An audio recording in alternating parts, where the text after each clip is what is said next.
Cette question maintenant, la justice peut-elle trancher l'histoire? L'interrogation n'est pas nouvelle, mais elle ressurgit après une plainte contre l'État déposée par le Conseil représentatif des associations noires. Elle concerne un immense chantier des années 20, la construction d'une ligne de chemin de fer traversant le Congo, la fameuse ligne Congo-Océan. Il y aurait eu recours au travail forcé. Alors peut-on juger presque 100 ans après les faits, ou bien y a-t-il un risque d'anachronisme? Jérôme Bonny, Jean-Jacques Le Garec. C'est une grande œuvre coloniale française qui vient d'aboutir.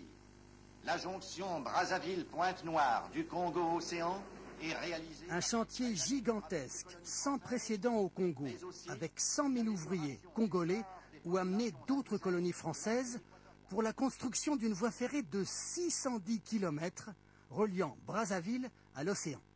Mais ce qu'oublient les actualités Gaumont en 1934, c'est que cette grande œuvre coloniale a sa part d'ombre.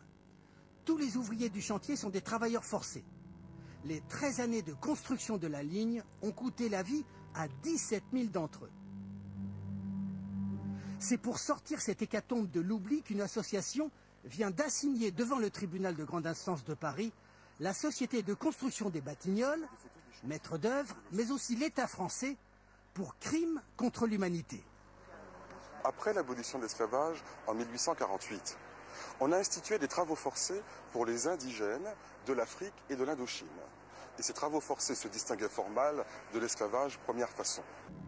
Les travailleurs forcés sont tous des civils, n'ayant fait l'objet d'aucune condamnation.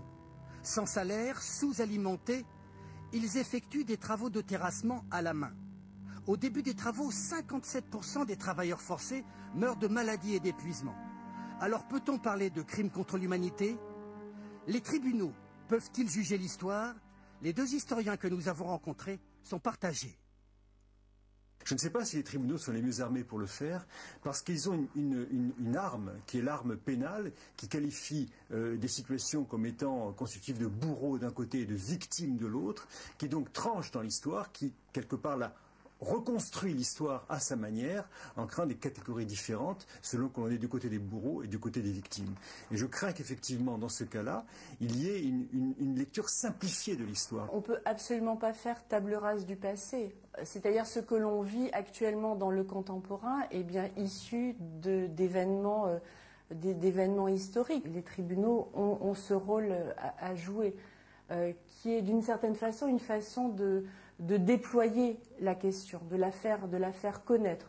La procédure contre l'État a peu de chances d'aboutir, celle contre la société de construction un peu plus. Mais le but des plaignants est surtout effectivement de faire parler de cette page méconnue de notre histoire coloniale. Un sourire maintenant avec